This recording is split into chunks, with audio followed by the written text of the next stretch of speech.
Assalamualaikum warahmatullahi wabarakatuh. Waalaikumsalam warahmatullahi wabarakatuh. Selamat pagi anak-anak semuanya. Pagi, Bu. Oke, sebelumnya kalian udah tahu belum kenapa kita bikin kuning di sini? Belum. Kita di sini akan melakukan yang namanya minum kelompok. Mungkin sebelum kita ke tahap selanjutnya mengenai minum kelompok, ada baiknya kita berdoa terlebih dahulu. Mungkin ada yang ingin memimpin? Silakan. Sebaiknya kita selalu belajar berdoa terlebih dahulu.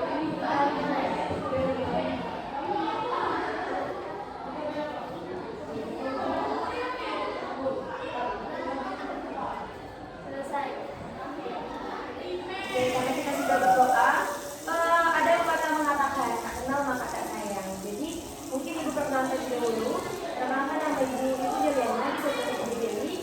Mungkin kalian sudah pernah ketemu ibu atau pernah bersama-sama ibu atau pernah masuk ke ruang BK? Ada yang pernah masuk ke ruang BK? Ada. Oke, mungkin kita perkenalkan terlebih dahulu untuk teman-teman dari sini. Silakan sebutkan nama, kelas, dan juga cita-cita.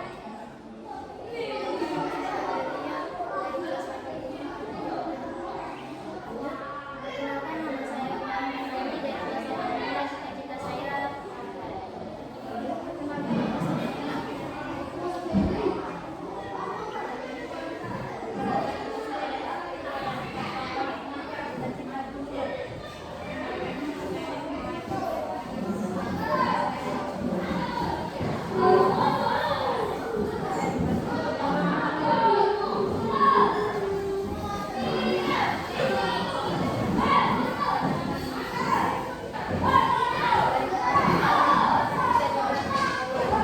Oke, ini sudah perkenalan dan cita-citanya sudah bagus-bagus semua. Mungkin di sini kita lanjut ke tahap selanjutnya. Mungkin anak-anak belum pernah bernama bimbingan kelompok. Mungkin ibu jelaskan sedikit tentang bimbingan kelompok. Jadi bimbingan kelompok itu ialah layanan bimbingan yang dilakukan dalam kelompok untuk membantu individu mencapai tujuan bersama. Nah, dari bimbingan kelompok ini diharapkan nanti anak-anak aktif dalam memberikan pertanyaan atau menjawab pertanyaan gitu. Jadi kalian itu aktif-aktif lah. Nah, kenapa bimbingan kelompok ini dilakukan? Pertama, itu untuk mengenal diri sendiri. Yang kedua, itu untuk mengembangkan potensi diri. Yang ketiga, itu membangun sikap positif seperti toleransi, saling menghargai, dan bekerja sama. Yang keempat, itu menghilangkan beban-beban moral seperti malu, penakut, dan juga sifat-sifat egois. Nah, dari bimbingan kelompok ini, anak-anak tidak perlu takut kalau kalian menyebutkan aib-aib atau menyebutkan sesuatu yang privasi. Jadi bimbingan kelompok ini mempunyai asas-asas. Salah satunya yaitu asas kerahasiaan. Jadi apapun yang kalian ungkapkan itu bakal menjadi rahasia yang tahu itu hanya ibu dan juga teman-teman kalian. Jadi ibu harap untuk teman-temannya ikut menjaga kerahasiaan. Yang kedua itu ada asas kesukarelaan. Jadi ibu berharap kalian itu sukarela dalam melakukan bimbingan kelompok ini. Mungkin ibu tanya dulu, mungkin untuk teman-teman semuanya sukarela atau tidak? Oke, karena sudah sukarela, mungkin untuk lebih lanjutnya, kayaknya yang pada lemes-lemes, mungkin kita ice breaking terlebih dahulu. Kayak di sini ibu punya ice breaking yang namanya itu kata Pak Bos. Ikuti kata Pak Bos. Paham?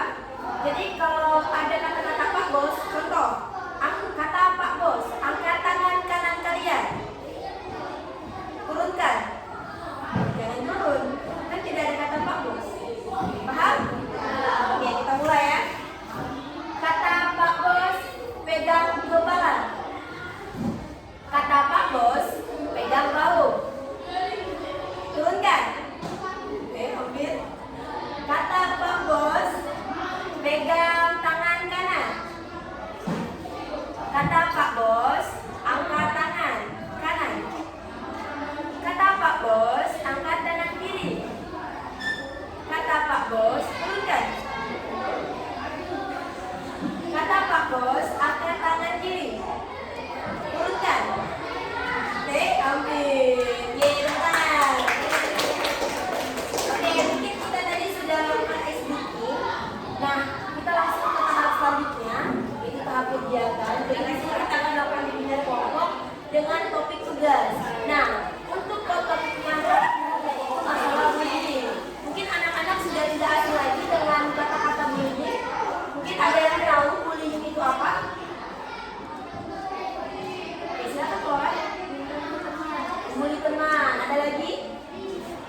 tahu apa itu bullying? Mengejek teman. Ada lagi? Menjelekan teman. Ada lagi? Ada yang tahu apa itu bullying? Apa sih yang terlintas dari kalian? Bullying itu apa? Ada lagi? Oke, sepertinya tidak ada. Jadi benar sekali ada yang sudah dikatakan Flora, iya, dan juga siapa? Asmaul Husna. Oke, Asmaul Husna. Kalau bullying itu ialah perilaku agresif yang berulang, disengaja, dan juga memiliki tujuan untuk menyakiti, merendahkan, dan juga mendominasi orang lain. Nah, jadi contoh-contohnya tadi benar, mengejek, terus memberikan kata-kata yang buruk kepada teman. Nah, itu termasuk yang namanya itu bullying. Nah, bullying itu bisa dilakukan secara verbal dan juga non verbal. Secara verbal itu misal tadi megang, misalkan cowok cewek megang bagian kemaluan cewek yang cowok pernah kan terjadi gitu. Nah, itu termasuk dengan bullying. Mungkin anak-anak tahu, udah tahu belum penyebab bullying itu apa sih? Kira-kira apa sih penyebab bullying? Mungkin ada yang tahu? Penyebab bullying itu kira-kira apa sih?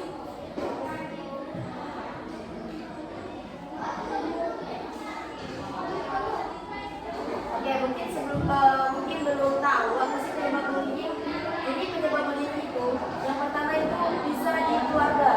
Kenapa di keluarga? Contoh kondisi keluarga yang tidak sehat, pengalaman negatif di lingkungan keluarga seperti sering terjadi kekerasan atau konflik berkelanjutan atau juga bisa pengabaian. Nah, itu dapat mempengaruhi cara individu memperlakukan orang lain di luar keluarga. Nah, yang kedua itu ada model perilaku. Nah, jadi individu tadi kita dapat terpengaruh oleh orang-orang di sekitar yang terlibat dalam perilaku bullying. Misal nih, orang melakukan bullying, nanti dia ikut-ikutan gitu, karena terpengaruh dari keluar tadi. Nah, yang ketiga itu ada rasa kuasa dan juga pengendalian. Jadi contohnya Asmaul Husna nih. Asmaul Husna nih merasa kalau dirinya itu yang paling kuat di sekolah ini gitu. Jadi dia yang merasa yang paling kuat, yang paling tinggi dia gitu. Jadi dia ingin menjelekkan kawannya, menyakiti kawannya karena dia merasa dia yang paling kuat. Gitu. Terus ada yang namanya kurangnya empati dan juga pengetahuan. Jadi kurangnya empati dari kalian yang sama lain. Contoh Bella ini apa ya, kurang empati sama Asmaul Husna, kayak misal Asmaul Husna ini pernah masalah atau apalah, tapi malah nyakitin Asmaul Husna, bilang-bilang Asmaul Husna gitu. Terus itu ada gangguan mental. Nah, gangguan mental itu berarti si pemuda tadi memang benar-benar mempunyai penyakit mental. Penyakit mental itu misal dia itu ada gangguan perilakunya, ada gangguan kepribadiannya, atau juga kecenderungan psikopatik. Nah, itu dapat mempengaruhi dari terjadinya bullying tadi. Yang terakhir itu ada faktor sosial dan juga lingkungan. Jadi budaya, lingkungan sekitar, nah itu bisa saja mendorong untuk terjadinya bullying. Kira-kira kalian tahu belum dampak apabila seseorang tersebut terkena bullying? Apa dampaknya kira-kira? Ada yang tahu dampaknya? Dampak terhadap korban. Apakah korban tersebut stres, apa gangguan mental, atau apa kira-kira apa nih dampaknya dari korban yang korban alami? Kira-kira apa? Ya, silakan kan? Itu ada lagi? Kira-kira apa sih yang bakal dialami sama korban tersebut kalau beliau mengalami gangguan, mengalami bullying tadi? Itu sakit hati, betul, sakit hati, dari trauma. Ada lagi? Takut. Ada lagi? Ada lagi? Ini cukup. Jadi benar sekali yang anak-anak bilang, kalau dampak dari bullying sendiri itu bisa takut, trauma, juga gangguan mental, terus juga sakit hati, itu bisa saja. Nah, contohnya kan tadi berpengaruh pada kesehatan mental mereka, seperti stres. Jadi korban bullying itu sering mengalami tingkat stres dan juga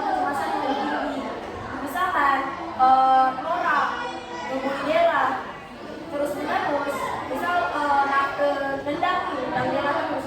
Nanti si Delari bakal kayak cemas gitu, kayak orang angkat kaki, kiranya mau nendang dewa, jadi kecemasan terlalu tinggi.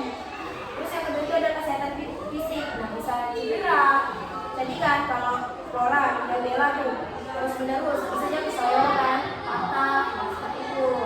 Terus ada juga sosial dan juga emosionalnya, hubungan dan perilakunya. Terus bisa juga yang jangka panjang itu bisa trauma tadi, bisa trauma berkepanjangan. Kira-kira kalian tahu nih cara mencegah bullying itu apa sih? Cara biar kita itu tidak terkena bullying. Kira-kira apa?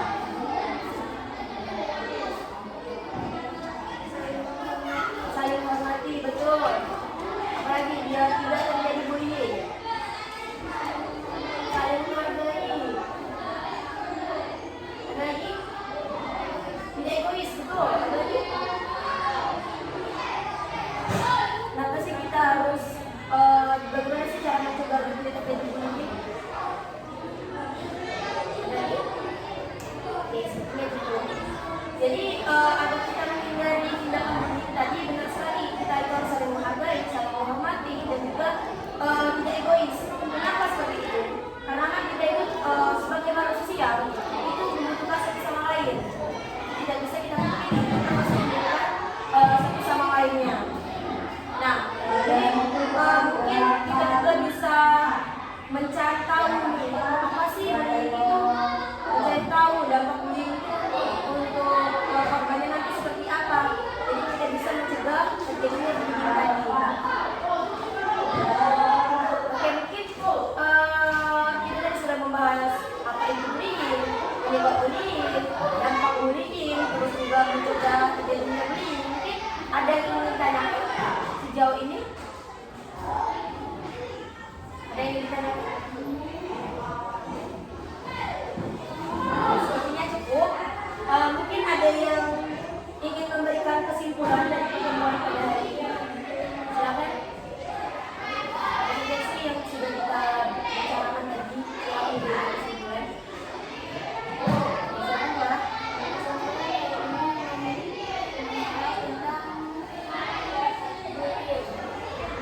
Jadi bullying itu apa nih?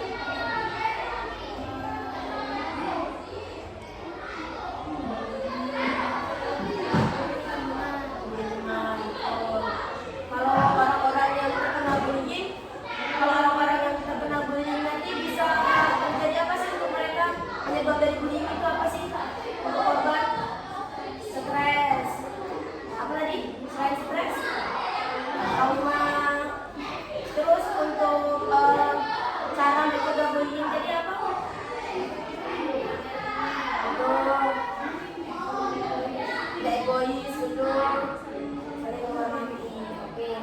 Mungkin kesimpulan pada hari ini, jadi bullying ini adalah tindakan agresif yang dilakukan secara berulang, di mana dilakukan secara sengaja untuk menyakiti, menjelekkan antar teman sendiri atau antar orang lain. Nah, jadi untuk dampak dari bullying sendiri itu bisa terjadi gangguan mental, stres, trauma, dan lain sebagainya. Nah, untuk mencegah terjadinya bullying tadi, kita bisa mencari tahu apa itu bullying. Terus kita bisa saling menghormati, saling menghargai, dan juga tidak egois. Oke, mungkin itu pertemuan pada hari ini. Nanti kita jadwalkan lagi untuk pertemuan selanjutnya.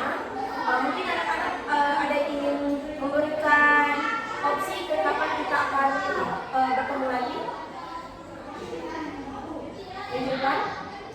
Minggu depan di jam yang sama. Oke? Oke, mungkin itu untuk pertemuan pada hari ini. Ibu harapkan anak-anak sudah mengerti dan mengetahui apa itu bullying. Kan tadi kalian kita sudah membahas tentang bullying itu apa, cara mencegah itu apa, dampaknya itu apa. Jadi ibu harapkan teman-teman yang ada di bimbingan kelompok ini jangan sampai melakukan bullying tersebut. Paham? Mungkin karena tadi kita sudah tutup dengan buka dengan doa, jadi kita tutup lagi dengan doa. Silakan, Mbak. Sebelumnya kita membaca doa terlebih dahulu. Doa dimulai.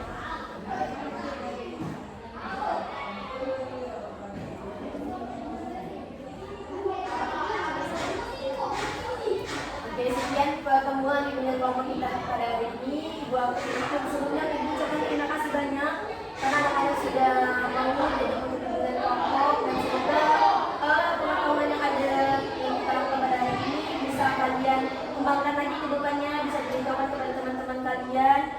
Sudah akhir kata, wabillahi taufiq wal hidayah. Wassalamualaikum